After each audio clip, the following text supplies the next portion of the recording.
একেই যেন বলে ভাগ্যের নির্মম পরিহাস। প্রথমে বাবা, তারপর মা, এরপর বড় ভাই। সবশেষে ঢাকা বিশ্ববিদ্যালয়ের ফজলুল হক মুসলিম হলে চুরির অভিযোগে নির্মম হত্যাকাণ্ডের শিকার হলেন মানসিক ভারসাম্যহীন যুবক তোফাজ্জল।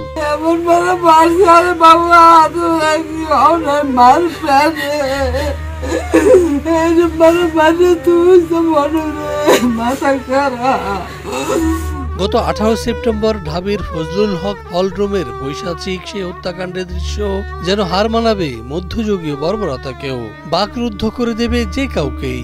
মৃত্যুর কিছুক্ষণ আগে দফায় দফায় চালানো হয় অমানসিক নির্যাতন, এরপর সময় নিয়ে আবার খাওয়ানো হয় খাবার, তারপর শুরু হয় বর্বরতা।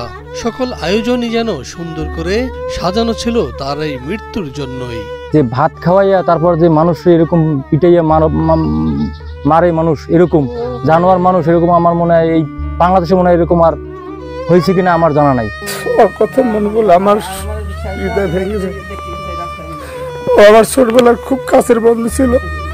বছর কয়েকের ব্যবধানে একে একে পরিবারের সবাইকে হারিয়ে মানসিক ভারসাম্যহীন হয়ে পড়েন হতভাগা এই তোফাজ্জল। শেষমেশ নিজেও হলেন মৃত্যু পথযাত্রী। মা নাই, বাবা নাই, কেউ নাই। আর আমরা পাশে ব্যক্তি, তবু আমাকে ওই মার দেখে আমাকে খারাপ লাগছে। তো মানুষের একটু দোষ করি, তো এইভাবে পিড়ে মানুষে এভাবে মারে, কেমনে মারে এভাবে। তার ফ্যামিলিতে কেউ নেই, সবাই মারা গেছে এবং সে একজন ভারসাম্যহীন ছেলে, তো তাকে এভাবে নৃশংসভাবে হত্যা করা হয়েছে। বরগুনার পাথরঘাটার কাঁঠালতলী ইউনিয়নের বাসিন্দা তোফাজ্জল ছোটবেলা থেকেই পড়াশোনা ছিলেন খুব মেধাবী। বরিশাল বিএম কলেজে বাংলায় অনার্স এবং মাস্টার্স শেষ করে ঢাকায় ল কলেজে ভর্তি হন তিনি। সড়ক দুর্ঘটনায় হঠাৎ করে বাবা মারা যায় তার। কিছুদিন পর পৃথিবী ছেড়ে চলে যান তার মাও। আপন বলতে ছিল একমাত্র বড় ভাই।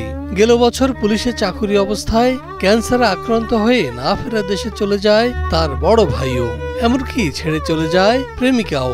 একসাথে এতগুলো শোক সইতে না পেরে মানসিক ভারসাম্যহীন হয়ে পড়েন তোফাজ্জল হোসেন একজন মেধাবী শিক্ষার্থী ছিল, যে বরিশাল বিএম কলেজ থেকে বাংলায় অনার্স এবং মাস্টার্স সম্পন্ন করেছে। পরবর্তীতে সে ল কলেজে ভর্তি হয়েছে।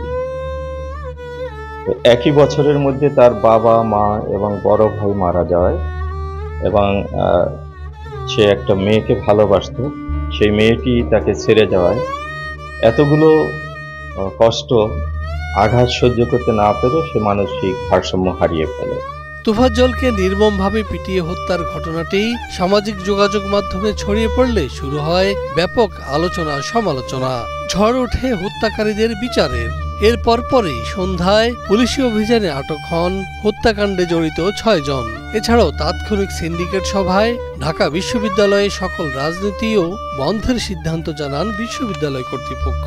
মেধাবী শিক্ষার্থী যারা দাবি করে তাদের কাছ থেকে এ ধরনের খুনির মনোভাবে সন্ত্রাসী কায়দায় একজন মেধাবী শিক্ষার্থীকে পিটিয়ে হত্যা করা, আমরা এটা কিছুতেই মেনে নিতে পারি না।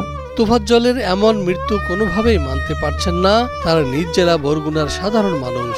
নির্মম এই হত্যাকাণ্ডের সাথে জড়িতদের কঠিন শাস্তি নিশ্চিত করবে সরকার, এমনটাই দাবি স্বজন সহ সকলের। এই ঘটনাটি যারা ঘটিয়েছে তারা কিন্তু সিসি ক্যামেরা দেখলেই তাদেরকে চিহ্নিত করা সম্ভব।